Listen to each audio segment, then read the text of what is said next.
All right. Hi, everybody. Thanks for joining us tonight. We just wanted to keep up with some of our exploration of our book to get you interested or to kind of bring you into the conversation if you've already read it.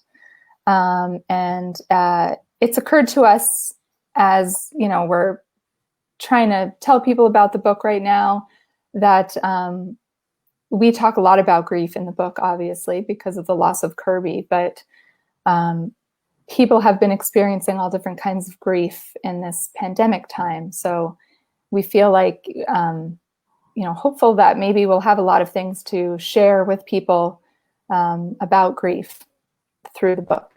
So with that, my mom and I are each going to do a reading from the book. And then we're going to bring in my Uncle Frank, who really helped us write. He kept us on track while we were writing and helped us kind of shape the book as it is now. And he's going to come in to chat with us a bit since he knows the book very intimately. And we're also going to bring my dad in, George Brown, who is also a therapist. And if you know George Brown, you know that he's like the man of wisdom. So we want to bring him in because I think he'll have a lot to share with us as well. So I am going to start out with a little reading and then we'll go over to Ginny.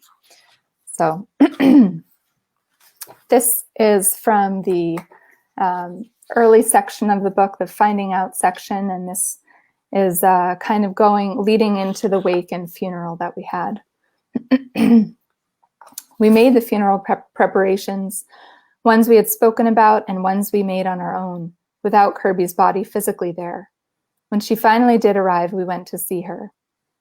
Having grown up Catholic, I've seen many dead bodies at open casket wakes. These bodies have a particular look, layers of specialty makeup, carefully chosen clothing, jewelry, all composed to render the person as they were in life, perhaps sleeping peacefully, with color in the cheeks, a soft expression. When Kirby's body finally returned from Arizona after the investigators had finished their autopsy and examination, we went to the funeral parlor where the wake would be. I'm actually not sure if this is normal for the family to see the deceased prior to the body being prepped for the wake, or if the owners of the funeral home, the McPhillips, did this for us because of the circumstances and because we knew them personally. But we went, my immediate family, to see Kirby as she had arrived in her raw state. We entered the funeral parlor from a side door closest to the viewing room where she was and where the wake would later be held. It's a room like most funeral parlors, soft colors, lots of drapery, the accordion room dividers to open or close up the space depending on the size of the crowd, that lingering smell of commingled flowers like irises, roses, daisies that I've always associated with death. We walked through the entrance to the room and turned right toward an additional room whose walls were pushed open to increase the space. This room is oriented perpendicular to the main room, with the chairs here facing towards the side of the other chairs. Kirby's body was laid out on a rolling table at the juncture of the two spaces. I'd thought maybe I'd recoil from the body, afraid and angry, but instead I felt drawn to it. I wanted to hold her. I wanted to feel her. I circled around the gurney, picking up limbs, feeling the weight of her arms and legs. I held her hands and pressed my fingers into them, feeling that leathery texture of her dead flesh. I held her head in my hand, ran my fingers over her closely shaved scalp. I asked in horror what the large gash on her skull was, sewn up so that it felt like two pieces of hide pulled together like on a football. That was from the autopsy, Mrs. McPhillips told me. But there were other injuries that I inspected. A scrape on her forehead. She'd taken a fall during the retreat. Scratches on her cheeks, from pushing her face into the dirt for cool air. Cuts and bumps on her legs. I knew this body wasn't her. You can feel that immediately with dead bodies. But it still drew me in. It wasn't exactly affection I felt for this body. It was more like protection. I examined her body like I'd somehow be able to answer all the lingering questions about her death. I was looking for clues. The most telling signs of her death, however, were no longer there. The organs removed in the embalming process. Those organs had been cooked. But there was one visible sign of the trauma that this body had undergone. As the funeral director explained to us, one of the reasons for the delay of her body's return to the East Coast was that it had reacted strangely to the embalming fluid. Having died of heat stroke, the body was severely dehydrated. When the coroners in Arizona first injected the embalming fluid, the body soaked it up like a sponge. Because the cells in the body were so dehydrated, they'd shriveled up like raisins, and they were unable to absorb the fluid. Instead, the liquid oozed into the tissue spaces between the cells. When the body arrived in New York, the McPhillips actually had to drain the body and then repeat the process to be sure that the fluid would work properly to preserve the body for the viewing. As a result, Kirby's body was puffy and bloated, adding to the surreal look a corpse takes on in comparison with a person as she looked in life. Later, during the trial, when James Ray's lawyers would try to sow doubt in the jurors' minds by offering alternative explanations for the death, like poisoning from insecticides, I would think of that day, seeing Kirby's body, bloated with embalming fluid because of how the withered cells were incapable of accepting any liquid offered, even after they had been so thoroughly cooked to death. But those moments of silent fury, ruminating over the reality of what had happened while listening to the lawyers attempt to spin a fantasy in which Ray was completely innocent, were months away. First, there was the wake and funeral. One of the strangest sensations that stands out from these events was the feeling that my immediate family was somehow in the role of comforting everyone else. I didn't think at the time of how peculiar and backwards that is. Aren't these events held in part so that those closest to the person can be comforted by others? Shouldn't we have been receiving the hugs and reassurances? And of course, that did happen. But the feeling that I had to console everyone else was much stronger than the impulse to seek comfort from them. Kirby was the sort of person who acts as a pillar in the lives of people close to her. Her loss was devastating to so many who had relied on her to walk them through their own problems, as well as share in their joy. Kirby was that special combination of loyal and useful. She was the person who got shit done. This is what she was to people. So I think that the idea that she could be vulnerable to the sort of death that claimed her was deeply unsettling for everyone. When she died, my immediate family instinctively knew that her death was shocking, not just because of her age or how she died, but because of how largely she loomed in the lives of people close to her. The wake was held a week after she died. There were still so many unknowns at that point. I tried in my hugs and smiles to offer reassurances to others. I was certain even at that point that Kirby's death was not her own fault, and I wanted people to understand that. So I steeled myself. It was like an acting role. I put on a mask of strength, checked my posture, and held myself up so that I could help hold everyone else up. We all did. As we stood in that ever-awkward receiving line in the funeral parlor, the casket that held Kirby's body was now the focal point in the main room, to the right of where I stood. She had been made up in that way that dead bodies are, so that people could remark on how good she looked. We settled on an outfit that didn't feel quite right because so many of her clothes didn't fit properly. Kirby had loved jewelry and had a huge collection, so we put a statement necklace on her, but nothing looked right. I resisted the urge to make adjustments to her hair and clothing during the hours of the wake itself. From where I stood in the receiving line, the spot in between the two rooms where Kirby's body had rested on the table earlier that week was at my back, and it seemed to hold a presence there, hanging like the electric outline of an image left on your eyelids after you close them.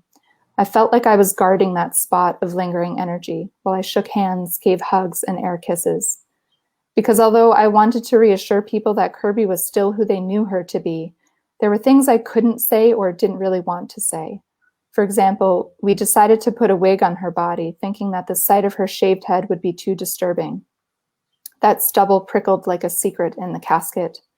For those who could tell the hair was fake, it was a whispered message. We're not quite ready to talk about that just yet. Thanks.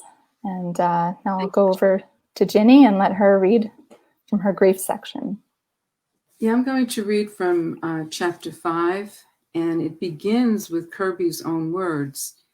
She had made a recording before going into the tent. It was an open session. And one of the things she said was, "Our loved ones that have passed are with us." The next quote that I share in opening this section is from Nana, Josephine Brown, my mother-in-law, who said to me one time, "Whatever happens today, learn from it. because you may need it tomorrow. Death, grieving, what am I learning? In the late summer of 1983, I watched my dear friend Sue Damiani die of breast cancer. She was a college friend, and after graduating, our parallel lives of marriage and motherhood deepened our friendship as we shared confidences about the joys and struggles of being a spouse and mother. At the end of her illness, her daughter, Kate, was 5 years old. In her final days, as I sat on her bed, holding her feverish hand, she whispered, "Please pray that this pain will not change who I am. I need to be able to let Kate know how much I love her.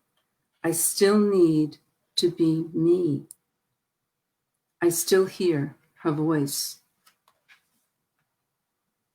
On a plane trip in the summer following Kirby's death, looking through the clouds below, I realized that the solidity of my life had become hazy, often unreachable, and sometimes unrecognizable. My life would never be what it was. I was ungrounded, floating, displaced. I kept wondering if death has a gestation period similar to the birthing of a child. It takes 9 months for the baby to become real. Maybe it takes at least 9 months for death to become as real as life. I know I was not in complete shock or denial, but like pregnancy, in the early months, you know you are expecting. You feel the baby moving. You see your body changing. You imagine and anticipate this new life. And then, after 9 months of development, the baby emerges. And what you knew was happening is suddenly completely real. There's a new life with needs and demands that will change you forever. A new life that will change the priorities of your time and will impact and shape you in unimaginable ways. You have a new identity. Can anyone prepare for motherhood or for sudden traumatic death? On October 8th, 2010, the first anniversary, I was suddenly aware that I was holding my breath for a full year. I realized I had been thinking, I can do this for a year. I can pretend she's in Mexico and will be coming home soon. For a year, I can do this. But after a year, a new level of knowing shows up. This is my life. She will not show up as she did in the past. She will not be here physically, surprising me or orchestrating some amazing adventure. I thought maybe now, after almost a year, I truly feel the reality of her death. And now I am changed. With these new demands, what do I have to learn? And will I still be me? I want to share with you that at the end of my section on grief, I have some wise words from my mother, my other mother. My mom once wisely said, "You better be who you want to become by the time you're 50, because after that you will only intensify. Change gets harder the older you are." I heard that insight as a warning to make sure my default personality was well formed by middle age.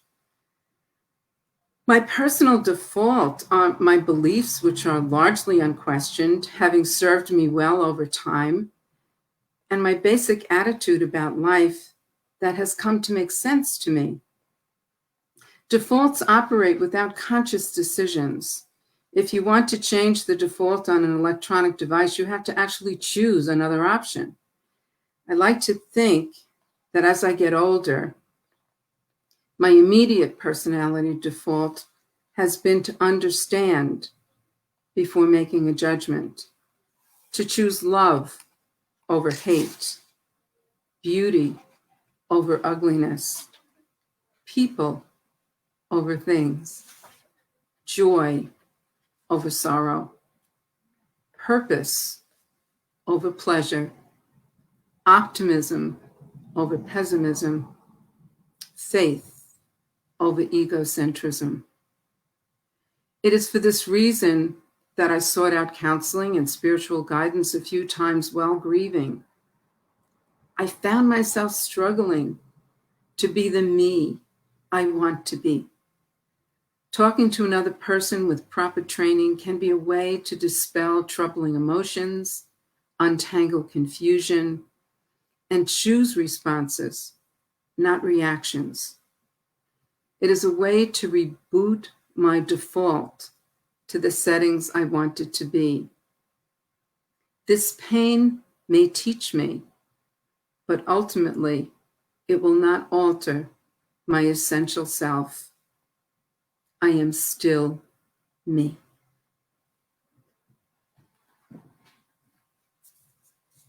Thank you, Mom. I'm going to bring in my Uncle Frank now and my dad, George Brown. Okay. So that we can all have a little chat. So I'm going to start by just asking a question of Frank. Frank, since you know this book probably better than anyone other than maybe my mom and I, maybe better than we do, in working on the book with us, I'm curious about what parallels you kind of see between what we experienced in our grief at the time and the reality of this loss that we're all dealing with right now due to the pandemic. Yeah, there are two things that I see that are parallel. One is that in this pandemic, we're sort of been shoved into an unfamiliar world. You know, it feels kind of like Twilight Zone, and don't quite know what to make of it. And the loss of Kirby, I think, is very similar. You and we and the entire family all got shoved into this reality that we could never have imagined. And I think that's a pretty strong parallel. You know, how do you react to that? How do you come back from that? How do you cope with it? The other parallel, which is striking, is all of the news reports that I've seen recently, where people are saying goodbye to their loved ones on a chat or not being able to see them at all. And this is exactly what happened with Kirby. Nobody could say goodbye to her. It was just a phone call. Mm-hmm. I got a phone call from my brother Tony. I was at work, and he just said, "Your niece has died." I was like, "What?" And not having had the opportunity to see her one last time is suddenly a quick reality. So I think that's also another big parallel to what we're going through. Mm-hmm. Mm-hmm. What are some of the other parallels that you see, Mom? Well, I think in the reading that I chose, this kind of almost a loss of self-definition. You know, we often define ourselves by the roles that we play, our relationships, our responsibilities. And for so many people during this pandemic, that has really been changed. Our roles have changed. Moms are suddenly teachers at home, educating their kids, helping them get through school. Our relationships have changed, and how we express ourselves with each other. We're not hugging and kissing, and we're not seeing the people often that we most want to see, trying to keep distance and keep everyone safe. And responsibilities are different. Our responsibilities to each other people who have lost their jobs have their role of provider for the family, or what they did. So I think all of the ways we think about ourselves, as I was reading, like I want to still be my essential self. And I think there are some people that are struggling with that sense of who they are and what they're about, because there are so many things around them that have changed. So that's one of the things that I think is a strong parallel. Mm-hmm. And that's an idea of what your identity is, and how the externals in the world can suddenly come in and Mm-hmm. push your identity into another place. Mm-hmm. And yeah, I agree. That's a strong parallel. Mm-hmm. Yeah, the thing that was difficult with me was the suddenness of, I think Frankie was saying this earlier, the suddenness of her death and her being gone forever is just stunning. Mm-hmm.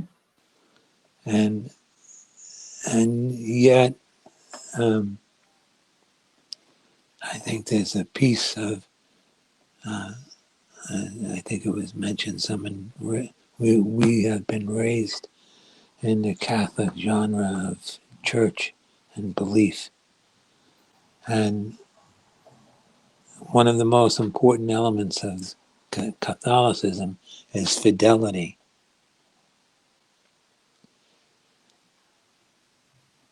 The fidelity that we need to work through to in dealing with a loss of this magnitude is the one that points us to, I am not necessarily faithful just to a person.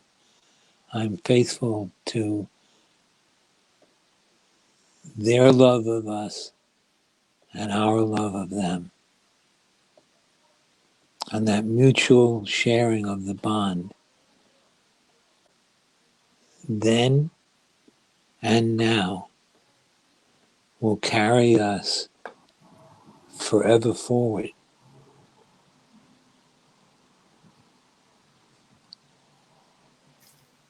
I think when George talks about the suddenness, when things are not chosen, when they're dictated by outside things, when suddenly an authority tells us what we have to do or say, certainly that was our experience in the very beginning, and also all throughout the trial.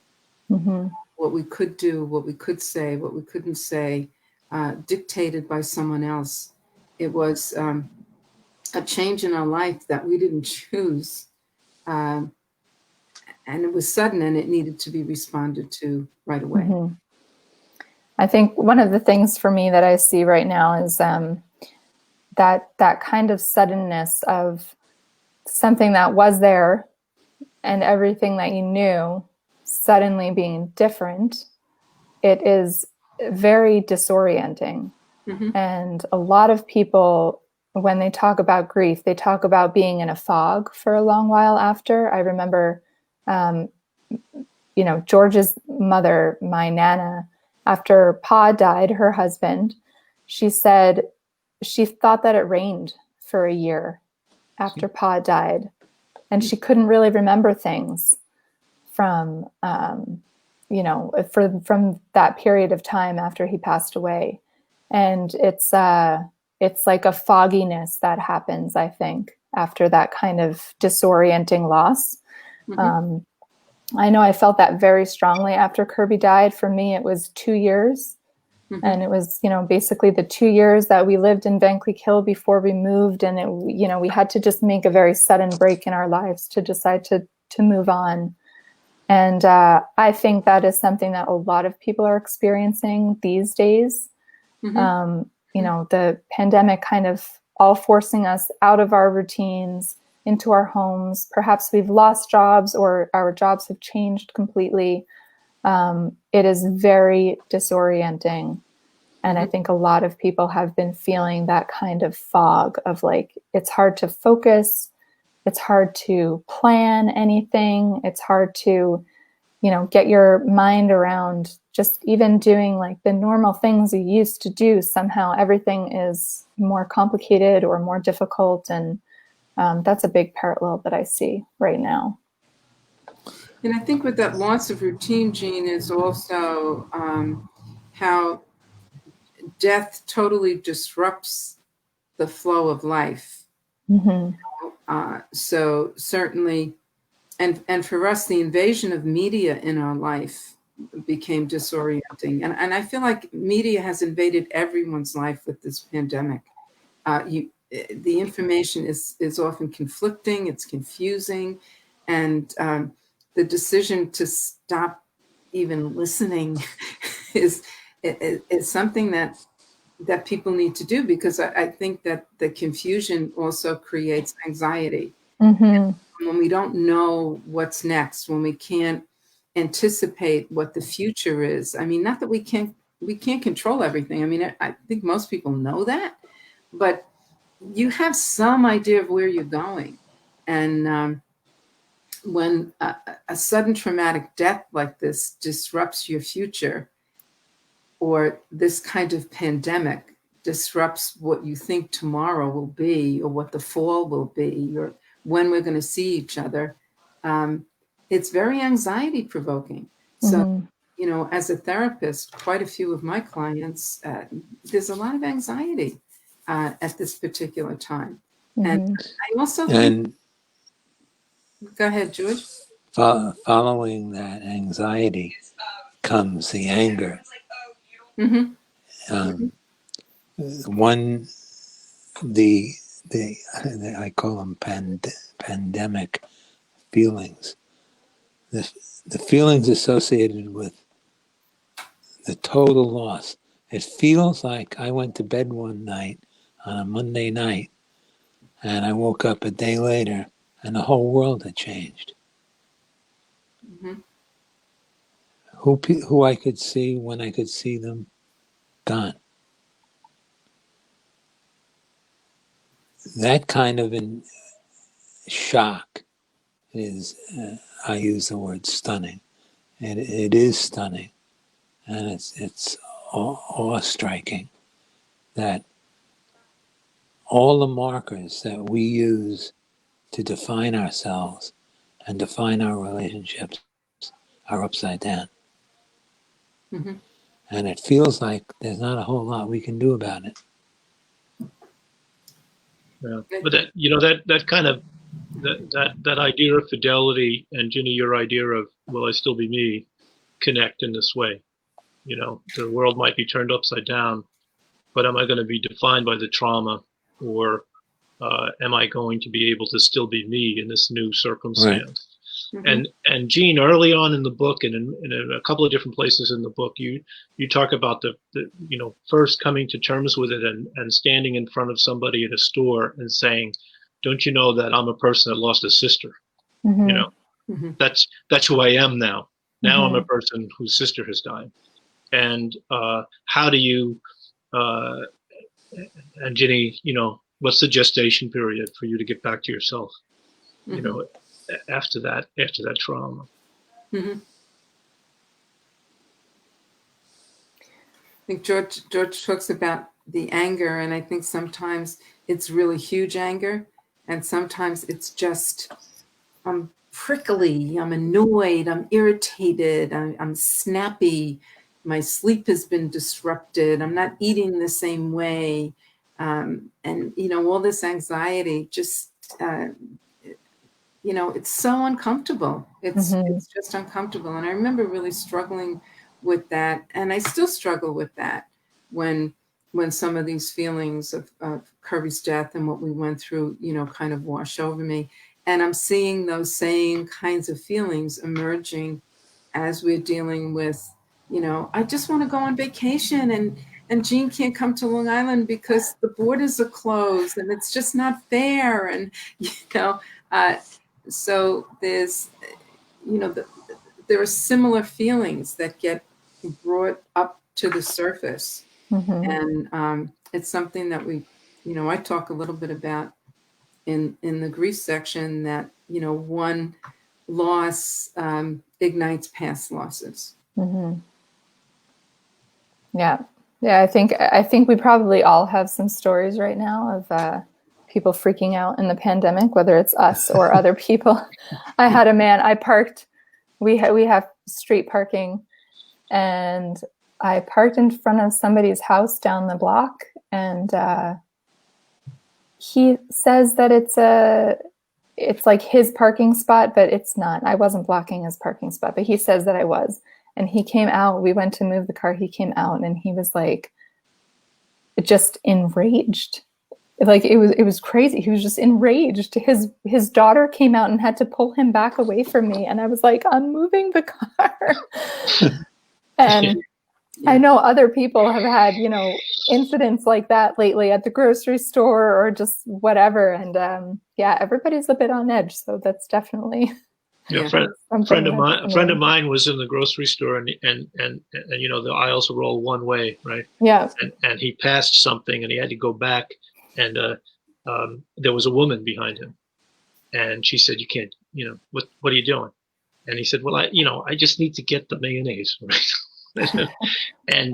and she coughed on him. Oh. I mean, it's like crazy. Yeah. So one of the things that we're going to do is we're going to have another event kind of like this on July 30th. And we'll talk a little bit more about grief. And we'll also be talking a little bit more about some of the coping strategies that we used to get us through all of these types of experiences that we had that we think can serve us as we're all dealing with this going ahead over the next few months, the next year, maybe however long it's going to be. So we hope you'll join us for that one. We know that there isn't just one right way to grieve. And we do talk a lot about that in the book. But I think when people can share their experiences of how they've lived through something, hopefully that can be instructive to others who are going through something similar.